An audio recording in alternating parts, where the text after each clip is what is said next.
Okay, so just to continue, in the last video I mentioned the Conservative Party. Um, for this video, I'm going to be talking about the Labour Party on the grounds that it is Her Majesty's official opposition, and it is the largest opposition party in the country. So there's no contention, I think, with calling the Labour Party the opposition party. I know the SNP will claim that they're the real opposition, but they're not a nationwide party, they're Scotland only party. So the Labour Party is Her Majesty's opposition.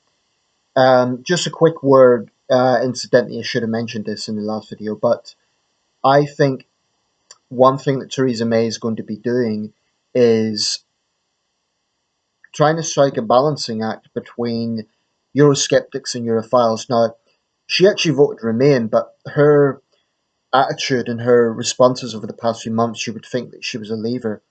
I'm not in favour of a hard Brexit because I feel it would damage our relations with our European neighbours. And I am somewhat concerned she's going to go too much out of her way to woo Eurosceptics, hardline Eurosceptics, like Michael Hard, who was incredibly reckless, in my opinion, talking about war between Britain and Spain. I mean, even regardless of what he meant, that was clearly an undiplomatic thing to insinuate. Anyway, the Labour Party. Okay, there is a lot to say about the Labour Party, but I'm going to try and keep this as concise as possible. Like I said, I feel Jeremy Corbyn has performed quite well in Prime Minister's questions, and I do feel that some of the media portrayals of Corbyn are a little unfair. I don't think he's a completely weak leader. I personally endorse some of his positions on a compassionate society. I do believe it is important that opposition leaders talk about that. Today, MPMQs, a lot of the opposition MPs were frustrated at May, saying they were sort of subverting her Brexit plan. Forget the exact word they used, but I believe in some ways Corbyn has actually been a good opposition leader insofar as he has been passionately arguing against Tory policies. But there's no escaping the fact the Labour Party is in disarray. Now, this is something I've given a great deal of thought to, and if I was a member of the Labour Party, or more to the point, if I was a Labour MP, I would be feeling quite uncertain right now. But what I will say is this: there have now been two leadership contests.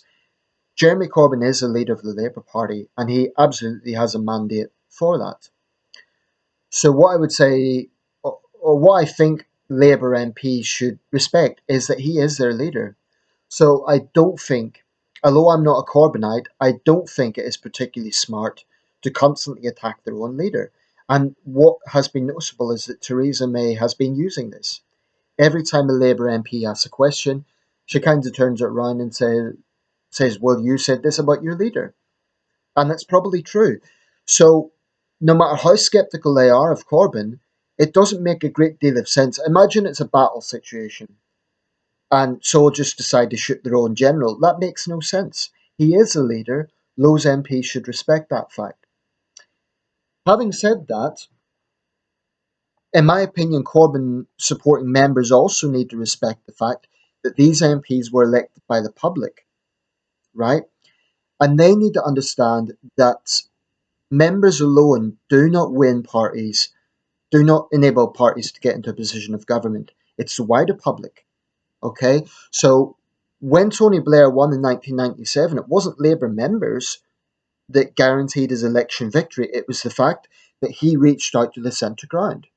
I know there's people who will say he went too far to the right, but Blair's election victory showed that it was necessary to go to the centre.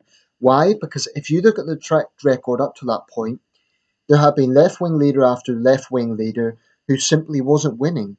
That has been the trend since Tony Blair left office.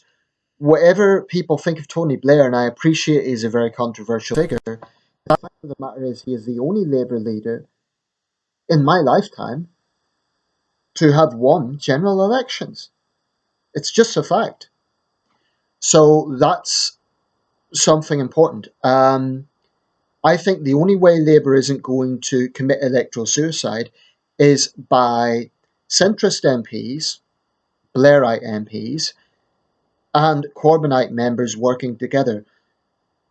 Both sides have to stop being tribal. I believe the Corbynites are very tribal, but I suppose, to be fair, the centrists are tribal enough in their own way as well, with their constant attacks on Corbyn. They need to work together, otherwise the Labour Party is going to be in a mess. As for the situation in Scotland, I don't know what's happened up there regarding how the SNP has taken so much Labour ground. And sometimes, honestly, I don't really know what Labour voters want, because they say we don't vote for Labour because it's no longer the Labour Party. But the same people are liable to absolutely slam Tony Blair. Now, what's happened? The party has elected the left wing leader, and they're still complaining. So I don't really know what such people want. Maybe people could help me out with this. If you're a Labour member or if you're a Labour supporter, what exactly do you want?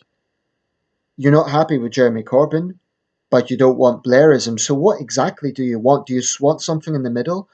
Because to me, that would be something like Miliband's politics or an Andy Burnham type figure. Not full on Blairite, but not as left wing as Jeremy Corbyn. So I'm a little confused observing the Labour Party, what exactly Labour members want. And the situation in Scotland, like I say, if you are a Labour supporter in Scotland, tell me, why are you disillusioned and why would you be tempted to vote for the SNP? Because I'm aware that a lot of people who vote SNP aren't doing it because they want independence. They're doing it because they're disillusioned with Labour. I'm interested in knowing why specifically. Um, Not just because, to me, saying, "Oh, the Labour Party's lost its direction," that's vague. I want people to be precise and explain why they believe that. I mean, I would hate to be a Labour researcher at the moment because it seems such a maze. It seems so hard to know what Labour voters actually want. That's my honest opinion looking in. I mean, I'm a centrist. I would be sympathetic to a lot of centrist Labour MPs, but I'm not a Labour voter, so okay. So that's my thoughts on the Labour Party right now. I do think Corbyn's been performing well, but they're going to have to reach out to centrists. It's the only way. And I believe you can have left wing policies. I can believe you can have all those policies, but also understand that you cannot. And I'm not saying it's Mr. Corbyn personally, but his supporters are basically denouncing anyone who has a centrist opinion as being on Labour. That is going to be electoral suicide. So that's my thoughts on the position of Labour right now. I I don't know how they're going to do. I'd be surprised if they do very well under Mr. Corbyn. But last 2 years, strange things have happened in politics. Brexit happened, Trump got elected. There have been surprises. So, anything can happen. And I think it would be wrong to say for certain that Labour is going to have a disaster. That might not be the case. We'll see. Let me know your thoughts.